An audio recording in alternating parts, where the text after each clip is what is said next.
நல்ல செம்ம டேஸ்ட்டான சிக்கன் பிரியாணி. அதுவும் வாணியம்பாடி ஸ்டைல்ல. அது 2 கிலோ அரிசிக்கு 2 கிலோ சிக்கன் போட்டு நல்லா டபரா வச்சு விறகடுப்புல செஞ்சா எப்படி இருக்கும் அப்படின்னு சொல்லிட்டு இந்த வீடியோல பார்க்க போறோம். வீடியோவ ஃபுல்லா வந்து செக் பண்ணி பாருங்க.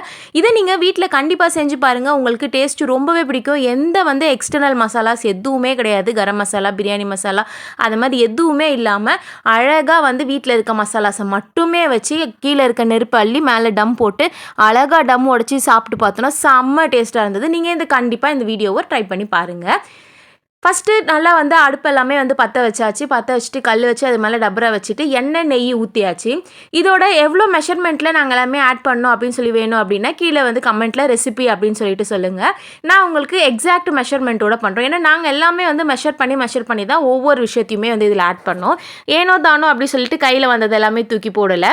அதனால அவுட்புட்டு ரொம்ப சூப்பராக இருந்தது. நமக்கு தேவை பிரியாணினாலே நம்ம எல்லாருக்குமே ரொம்ப பிடிக்கும். அதுவும் நமக்கு பிடிச்ச மாதிரி அது கடையில் கிடைக்கிற மாதிரி எந்த விதமான ஒரு அஜினமோட்டோ இல்லை கலர் இது மாதிரி எதுவுமே சேர்க்காம நம்ம செய்யும்போது நமக்கு எப்படி இருக்கும் அப்படின்னு சொல்லிட்டு கண்டிப்பாக வந்து உங்களுக்கே தெரியும். இது நீங்கள் ஃபுல்லாக பார்த்துட்டு வீட்டில் கண்டிப்பாக செஞ்சு பார்த்துட்டு எனக்கு கமெண்ட்டில் சொல்லுங்கள் எப்படி இருக்குன்னு சொல்லிட்டு. இதை சாப்பிட்டு பார்த்தா எல்லாருமே ரொம்ப சூப்பராக இருந்தது அப்படின்னு சொல்லிட்டு ரிவ்யூமே கொடுத்துருந்தாங்க. எண்ணெய் நல்லா காஞ்சதுக்கு அப்புறமா ஹோல் ஸ்பைசஸ் எல்லாமே ஆட் பண்ணிவிட்டு டைரெக்டாக வந்து வெங்காயத்தை ஆட் பண்ணியாச்சு. நல்லாவே வந்து வதக்கணும்.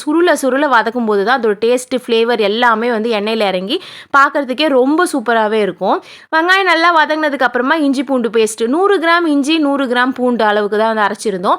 இது வந்து 1 கிலோ அரிசி செய்யும்போது நீங்கள் 2 கிலோ அரிசி செய்யும்போது அதை அப்படியே வந்து டபுள் பண்ணிக்கோங்க. நான் இன்றைக்கி 2 கிலோ அரிசிக்கு 2 கிலோ சிக்கன் போட்டு தான் செஞ்சுருந்தேன். ஸோ பூண்டு வந்து 200 கிராம் இஞ்சி வந்து 200 கிராம் அளவுக்கு ஆட் பண்ணிவிட்டு நல்லா வதக்கியாச்சு. புதினா கொத்தமல்லி நாங்கள் நிறைய சேர்க்கவே இல்லை, கொஞ்சமாக சேர்த்தோம். ஏன்னா நிறைய சேர்க்கும்போது அதோட ஃப்ளேவர் தான் டாமினேட்டாக தெரியுது. பிரியாணியோட ஃப்ளேவர் அவ்வளோவா தெரியல அப்படின்றதுனால வந்து அதை கம்மி பண்ணியாச்சு. இந்த ஸ்டேஜ்லேயே டைரெக்டாக வந்து ரெட் சில்லி பவுடர் ஆட் பண்ணிட்டு குழம்பு மிளகாத்தூள் கிடையாது, பிளெயின் ரெட் சில்லி பவுடர் கிடைக்கல, தனியாலாம் எதுவுமே சேர்க்காம அது சேர்த்ததுக்கப்புறம் அதோட கலரை பாருங்களேன், பார்க்குறதுக்கே எவ்வளோ அழகாக இருந்துச்சு இல்லை. இதை ஆட் பண்ணிவிட்டு தக்காளி ஆட் பண்ணி நல்லாவே வந்து தக்காளி இருக்கிற இடமே தெரியாத அளவுக்கு நல்லா வந்து மசிய விடணும்.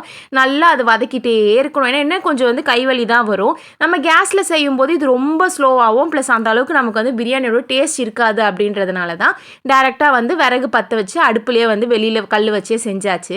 செம்ம டேஸ்ட்டு. அதே மாதிரி ஃபுல்லாகவே வந்து வாசனை எல்லாருமே கேட்டுட்டு இருந்தாங்க, என்ன செய்கிறீங்க அப்படின்னு சொல்லிட்டு. அந்த அளவுக்கு ஃபுல்லாகவே பக்கத்து வீட்டில் 3வது வீட்டில் இருக்கவங்களாம் வந்து கேட்கணும் அப்படின்னு சொன்னால் இந்த ரெசிபி நீங்கள் ட்ரை பண்ணி பார்த்தே ஆகணும். தக்காளி நல்லா வதங்கினதுக்கு அப்புறமா தயிர் சேர்த்துக்கணும். தயிரும் கொஞ்சம் நல்லாவே வந்து எல்லாத்தோட மிக்ஸ் ஆனதுக்கு அப்புறமா டேரெக்டாக நான் வந்து கல் உப்பு சேர்த்துருக்கேன். நீங்கள் எனக்கு வந்து இந்த கல் உப்பு சால்ட் உப்பு அப்படின்றது வந்து கல்யாணத்துக்கு அப்புறம் தான் தெரியும். கல்யாணத்துக்கு முன்னாடி வரைக்குமே நாங்கள் வந்து டேரெக்டாக வெறும் சால்ட் உப்பு மட்டும் தான் ஆட் பண்ணிட்டு இருந்தோம். கல் உப்பு நாங்கள் அவ்வளோவா இல்லை எதுக்குமே நாங்கள் அதை வந்து யூஸ் பண்ணி நான் பார்த்தது இல்லை. வீட்டில் வந்து செஞ்சது கிடையாது அம்மா வீட்டில். இங்கே வந்ததுக்கப்புறம் தான் கல் உப்பு போட்டால் ஒரு டேஸ்ட் வரும் அப்படின்றதே நான் ஆஃப்டர் மேரேஜ் தான் வந்து நான் தெரிஞ்சுக்கிட்டேன். நீங்கள் உங்கள் வீட்டில் கல் உப்பு யூஸ் பண்ணுறீங்களா இல்லை சால்ட் உப்பு தான் நான் யூஸ் பண்ணுவேன் அப்படின்றீங்களான்ட்டுன்னு கீழே கமெண்ட் செக்ஷனில் சொல்லிடுங்க. நல்லா வந்து சிக்கன் வாஷ் பண்ணி சிக்கனில் வந்து மிளகாத்தூள் உப்பு மட்டுமே வந்து போட்டு வச்சுருந்தேன். ஒரு 10 மினிட்ஸ் கிட்ட வந்து நான் வந்து மேரினேட் பண்ணி வச்சுருந்தேன். அதையுமே நல்லா வந்து சிக்கன் இது பண்ணிக்கிட்டேன். உங்களுக்கு பீஸ் பெருசாக வேணாம் அப்படின்னு சொன்னீங்கன்னா நீங்கள் வந்து சின்னதாக கூட கட் பண்ணிக்கலாம். இல்லை நீங்கள் கடையில் சொல்லி கொடுத்தீங்க அப்படின்னா கூட அவங்க சின்ன பீஸாகவே கூட உங்களுக்கு கட் பண்ணி கொடுத்துருவாங்க. இதை போட்டுட்டு நல்லா இந்த மசாலாவில் மேரினேட் ஆகிற அளவுக்கு எல்லா பக்கமும் நல்லா பரட்டி விடணும். அப்போ தான் அந்த வந்து வெங்காயம் தக்காளி சிக்கன் எல்லாமே வந்து ஒன்று சேர்ந்து வரும். இந்த ஸ்டேஜில் நல்லாவே இது மாதிரி ஃப்ரை பண்ணிட்டு இது மாதிரி எண்ணெய் பிரிஞ்சு வரணும். எண்ணெய் பிரிஞ்சு வரும்போது தேவைக்கேற்ற தண்ணி ஆட் பண்ணிக்கணும். உங்களுக்கு எவ்வளோ எக்ஸாக்ட் மெஷர்மெண்ட் வேணும் அப்படின்னு சொன்னால் நான் சொன்ன மாதிரி கீழே கமெண்ட் செக்ஷனில் ரெசிபின்ட்டுன்னு டைப் பண்ணுங்கள். நான் உங்களுக்கு எக்ஸாக்ட் மெஷர்மெண்ட் எவ்வளோ அப்படின்னு சொல்லிட்டு உங்களுக்கு டீட்டெயில்டாக வந்து ரெசிபி வந்து கொடுத்துட்றேன். நல்லா தண்ணி கொதித்து வரும்போது நான் அரிசி ஆட் பண்ணிட்டேன். 2 கிலோ அரிசியை நல்லா வந்து வாஷ் பண்ணிவிட்டு ஊற வச்சுருந்தேன். எல்லாத்தையுமே வந்து தண்ணியை மொத்தமாக வடிச்சிட்டு அரிசி மட்டும் இருக்க மாதிரி ஆட் பண்ணணும். கொஞ்சம் கூட தண்ணி இருக்கக்கூடாது. ஏன்னா நம்ம அழகாக வந்து கரெக்டாக மெஷர் பண்ணி தண்ணி ஊற்றிருக்கோம். ஸோ இதில் அரிசியில் கொஞ்சம் தண்ணி இருந்துச்சு அப்படி சொன்னால் வந்து பிரியாணி வந்து குழஞ்சி போகிற மாதிரி ஆகிடும், புலாவ் மாதிரி ஆகிடும். அது நமக்கு வந்து செட் ஆகாது. இது மாதிரி அரிசி நல்லா தண்ணி வந்து வற்றி அரிசி மேலே தெரிகிற அளவுக்கு வரும்போது மேலே டம் போட்டு கீழே வச்சுருந்தோம்ல நெருப்பு அதையே அள்ளி வந்து மேலே மேலே போட்டு நல்லா டைட்டாக இருக்க மாதிரி நல்லா வந்து க்ளோஸ் பண்ணி வச்சிடணும்.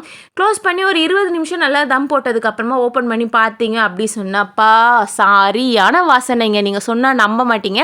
நீங்கள் செஞ்சு பாருங்கள். அப்போ நீங்களே வந்து கமெண்ட் செக்ஷனில் சொல்லுவீங்க நீ சொன்னது உண்மைதான், இது வந்து கண்டிப்பாக வந்து அவ்வளோ வாசனை அப்படின்னு சொல்லிட்டு. அதே மாதிரி டேஸ்ட்டுமே அடிச்சிக்க முடியாது. போட்டுட்டு இப்போ நல்லா ஒரு 10 மினிட்ஸ் கிட்ட அதுக்கப்புறம் டம் ஓப்பன் பண்ணிவிட்டு வந்து விட்டாச்சு. திருப்பி க்ளோஸ் பண்ணி வச்சுட்டு அடுப்புலேருந்து எல்லாமே எடுத்தாச்சு. அதுக்கு மேலே நீங்கள் வந்து டம் போட வேண்டாம். இப்போ டம் உடைக்கும் போது நல்லா வந்து நெய் அள்ளி ஒரு 50 கிராம் அளவுக்கு வந்து நெய் ஊற்றிட்டு நீங்கள் வந்து தம் உடைச்சி பார்த்தீங்க அப்படின்னா செம்ம வாசனை, செம்ம டேஸ்ட்டு.